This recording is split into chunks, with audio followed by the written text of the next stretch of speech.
Welcome back to another episode on Anxiety Doesn't Own Me podcast. My name is Emmanuel Isaacson, and I'm an anxiety coach who helps people to overcome and heal their anxiety naturally. Today, what we will be discussing is about agoraphobia. This is one of many anxiety disorders that a lot of people do struggle with, and I want to talk about today on this episode what we can do in order for us to overcome it, a better understanding of what agoraphobia is altogether. Because again, the more we understand what anxiety is, how it works, we will be able to have more control over it. And this applies with anything in life. The more you understand how something works, the calmer you will be, and the more ammo, in a way, the more knowledge that you have, the more control you will have over the situation. So we want to understand what agoraphobia is, and of course, how can we overcome this? And this is something that I personally also struggle with. I used to be terrified of being on my own. I used to be terrified of going on public transportations. I used to be terrified of being in a place that was far from a hospital or medical place, because they wouldn't be able to, because if they wouldn't be able to get to me, then I might die. It might be catastrophic and I might just pass away. I used to be terrified of that. I used to be terrified of that. I used to be avoiding these places, and I would go on Google and I would check. I'm like, okay, I'm going to this place. Like, where's the nearest hospital? Like, is this place like in the middle of the city? Or if it's a crowded place in the city, I used to not want to go there. But I'm like, okay, like, how are they going to get to me? That's also another thing I used to be terrified about. But a lot of people do struggle with this. And just to give you guys a little bit of idea of what agoraphobia is whenever you are afraid of being alone, afraid of going on public transportation, afraid of being trapped in a place, afraid of crowded places. If you have, let's say, for example, a panic attack or a few panic attacks in a certain place, you will avoid that place altogether. You don't like staying in lines. It really starts to increase your anxiety. Being in open places. These are some things that people with agoraphobia struggle with. This is some things that affects them, and this is how you know you have agoraphobia. And the question a lot of people have is that, okay, what can I do for agoraphobia? What can I do in order for me to overcome this? Now, I want to let you guys know that, in generally speaking, like, I don't want you to label yourself, okay, this is what I have. I have health anxiety, or I have agoraphobia, I have panic disorder, or I have OCD. And I'll tell you why. Whenever we label ourselves that this is what we have and this is what I struggle with, we confine ourselves to that thing. What we want to do is not put a label on it, but we want to also understand what type of anxiety we are struggling with, just for the sake of the treatment, that we can do in order for us to overcome that specific anxiety disorder. So, for example, with agoraphobia, as we're speaking over here, what can we do in order for us to overcome this? One of the most effective ways to overcome agoraphobia, and this might be a little hard, is exposure therapy. Exposure therapy is one of the most powerful ways to overcome this, because, again, we have to understand that the reason why we have anxiety is because our amygdala is perceiving that situation, let's say, for example, the open space or the crowded enclosed place, right? Or being on a public transportation, as a dangerous situation, as that thing being dangerous. So what we need to do is rewire the amygdala. We have to rewire it so that it stops sending out a signal to the sympathetic nervous system to activate the fight and fight mode. Now, one of the best ways to reprogram the amygdala is by exposure therapy. And I'll give you guys a scenario so you have a better understanding of what is exposure therapy and how it actually works. So let's say, for example, we have a panic attack in a certain place. Every time we go to that certain place, we start experiencing a panic attack. So what we do naturally, in order for us to cope is that we avoid that situation. But the truth is that we are not really living. We are being controlled from our anxiety, and we don't want that. We want it at the end of the day to be in control. We want the control back so that we can live like we once did. So the way we do it is by step by step. There's two ways. You can do it step by step, that we gradually get to that place where we have a panic attack, and the entire time that we are there going towards that place, whatever it is, we tell ourselves like we are in a safe place. Having a panic attack isn't dangerous. And guys, having a panic attack is not a dangerous thing.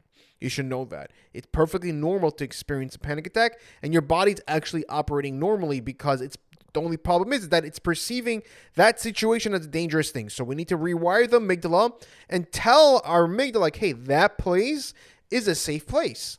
That place is a good place. It's a happy place, whatever it is. We need to reprogram it so that it stops sending out a signal, because right now, whenever we're going there, our amygdala's like, oh my God, this place is a dangerous place because we're having a panic attacks, and panic attacks are dangerous. So let's activate in fight mode, and boom, we have a panic attack. I'm like, oh my God, I don't want this. So whenever we do exposure therapy, again, we can do it gradually. We don't have to go there in one shot. But while we're going there, it's like, you know what? That place is a safe place.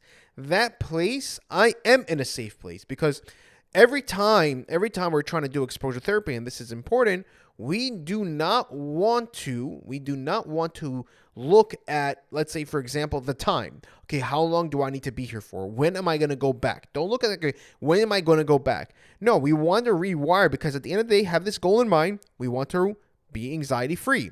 And this is one of the most effective ways.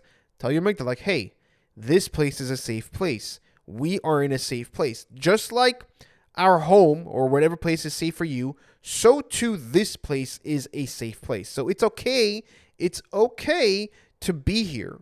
In panic attacks, tell them, like, hey, panic attacks is a normal thing to experience. I know, guys, you don't want to experience a panic attack. I'm not saying that you should. But again, we want to tell the amygdala at the end of the day, panic attacks aren't dangerous, because we don't want to experience a panic attack. So we want to tell the amygdala, like, hey, having a panic attack isn't dangerous. It's okay if we experience it. We're going to accept the way we feel. We're not going to fight it, because panic attacks aren't dangerous. We are safe. This place is a safe place. Whenever we do that, eventually, when we get to that place, every single day we can get closer and closer to that place. Or even if you are afraid of leaving your house, or in a crowded place, right? You start getting anxious because, again, you're thinking, oh my God, a crowd is a dangerous place. This enclosed place is a dangerous place. No.